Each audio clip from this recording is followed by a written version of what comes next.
अगस्त 2026 से bank employees का dearness allowance revise हो जाएगा। पेंशनर के केस में डीआर रिवीजन आपका अगस्त से एप्लीकेबल होगा। जैसा आप जानते हैं ऑलरेडी जो सर्विंग एम्प्लॉयी होते हैं उनका हर 3 महीने में रिवाइज़ होता है और जो आपके रिटायर्ड एम्प्लॉइज़ हैं उनका साल में 2 बार होता है। यानी अगस्त से उनका भी अभी रिवीजन ड्यू है डीए का।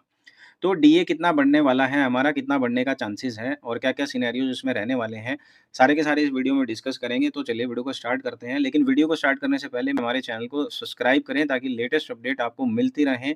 हम हमारे चैनल पे इस तरीके से टूल्स के थ्रू और डिफरेंट मेथड्स का यूज़ करके सारी कैलकुलेशन को समझाते हैं। तो आपको क्या करना है सिंपली डीए के केस में सारे सिनेरियोज़ देखने के लिए आपको वेबसाइट पे जाना है, वहाँ पे आपको टूल्स पे क्लिक करना है और यहाँ पे हमारा डीए का टूल आपके सामने आ जाएगा। तो क्या-क्या सिनेरियोज़ पॉसिबल हैं, उसके केस के लिए हम देखते हैं। ऑलरेडी जो डीए आ चुका है यानी सीपीआई जो ऑलरेडी अनाउंस हो चुका है, वो 149.90 अप्रैल के लिए अनाउंस हो चुका है। मई में ये 150.80 रहने वाला है, अनाउंस हो चुका है ऑलरेडी। और जून के केस में मान लेते हैं अगर इसी सीक्वेंस में बढ़ता है तो 151.80 ये यहाँ पे जाएगा तो हमारा डीए 27.80 रहेगा।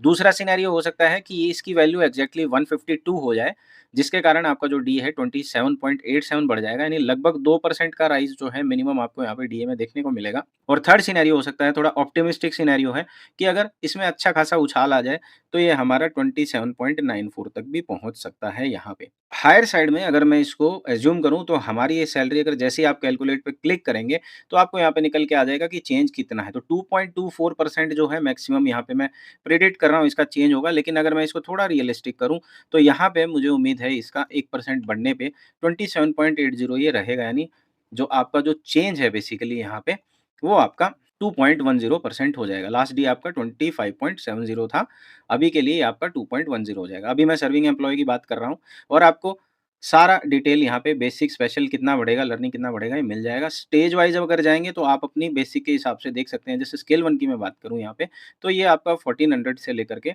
लगभग आपका 3000 के आस-पास जो है, अगर आप हाईएस्ट स्केल पे हैं, स्टैग्नेशन पे हैं, तो इसकी वैल्यू बढ़ने के चांसेज़ हैं। क्लेरिकल के केस में आप देख सकते हैं सिमिलरली बस आपको बेसिक को ड्रॉप डाउन करना है, उसको सिलेक्ट करना है, आपके सामने बेसिक आ जाएगी और जैसे ही आप कैलकुलेट करेंगे, आपके सामने सारी वैल्यूज़ आ जाएँगी। स्टेज वाइज़ देखने के लिए आपको स्टेज वाइज़ पे जस्ट क्लिक करना है यानी सीएसए के केस में 658 से लेकर हमारी वैल्यू स्टैग्नेशन तक अगर जाती है तो 2500 रहेगी, अगर हमने डीए को थोड़ा-सा रियलिस्टिकली अज़्यूम किया है। सारी कैलकुलेशन यहाँ दी हुई है, बहुत अच्छे से आपको समझ में आ जाएगी। अब बात कर लेते हैं पेंशनर के केस में। तो पेंशनर के केस में जो इसमें मैंने पहले भी एक वीडियो में अच्छे से डिस्क्राइब किया था कि पेंशनर्स के साथ क्या डिस्क्रिमिनेशन है। अगर आपने वो वीडियो नहीं देखा तो आई बटन पे क्लिक करके उसे ज़रूर देखें, आपको समझ में आएगा कि पेंशनर क्यों डिमांड करते हैं डीए रिविज़न के लिए। डीए में जो उनका प्रॉब्लम है डीआर बेसिकली, तो डीआर में वो पेंशन रिविज़न की बात क्यों करते हैं, उसमें मैंने सब कुछ दिया हुआ है। पिछले वाले कैलकुलेटर में हमारी एक छोटी-सी प्रॉब्लम थी कि वो ऑटोमैटिक कन्वर्जन नहीं कर रहा था, लेकिन जैसे मान लो अभी हम 11th बीपीएस पे जाएँ और हम किसी का भी सिलेक्ट करें, कोई भी आप बेसिक पे यहाँ से ड्रॉप डाउन करिए और आप जो है सेम फिगर को डालिए, ये ऑटोमैटिक कन्वर्जन आपको करके दे देगा। ठीक है? यानी जैसे अगर मैं इस तरीके से डीए को अज़्यूम करता हूँ, तो मुझे जो है ऑटोमैटिक कन्वर्ट होके मुझे ये सारी वैल्यू यहाँ पे मिल जाएगी और डीए का रिवीजन जो है मुझे मिल जाएगा। यानी नेट इंक्रीज़ जो है मुझे ये जैसे ही मैं यहाँ कैलकुलेट पे क्लिक करूँगा, मुझे ये निकाल कर के दे देगा। तो इधर भी अलग-अलग सिनेरियो आप देख सकते हैं। अगर आपका जो डीए है वो रियलिस्टिक फिगर मैं अज़्यूम करूँ तो 151 हो सकता है।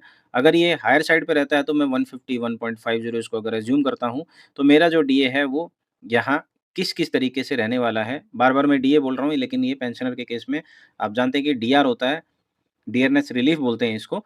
तो ये इस तरीके से आप सारी की सारी कैलकुलेशन कर सकते हैं। यानी अगर मेरा ऑप्टिमिस्टिक सिनेरियो होगा, तो मेरा यहाँ पे जो डीआर है वो बेसिकली 152 मैं अगर अज़्यूम करता हूँ तो 62.37 यहाँ पे रहने वाला है। तो 11th बीपीएस में भी मैं चेक कर सकता हूँ और 10th बीपीएस में भी मैं इसकी वैल्यू यहाँ पे डाल के चेक कर सकता हूँ।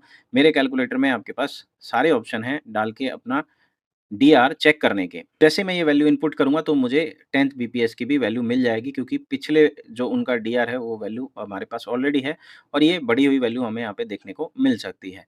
तो 10th, 11th और 12th तीनों बीपीएस का आप यहाँ पर ईज़िली डीए पेंशनर के केस में भी कैलकुलेट कर पाएँगे।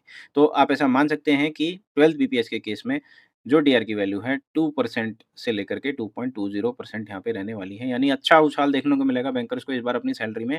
अच्छी खासी सैलरी उनको बढ़ के देखने को मिलने वाली है।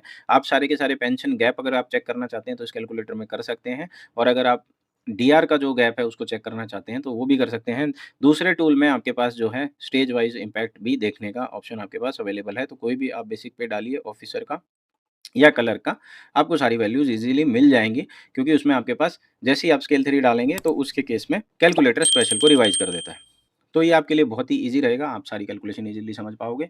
तो आई होप आज का वीडियो आपको इन्फॉर्मेटिव लगा होगा और सिमिलर टाइप की वीडियोज़ के लिए आपको क्या करना है, अपने फ्रेंड्स के साथ इस चैनल को शेयर करना है, इस वीडियो को शेयर करना है और हमारी वेबसाइट को शेयर करना है ताकि मैक्सिमम बैंकर्स को बेनिफिट मिल सके इसी तरीके के टूल का।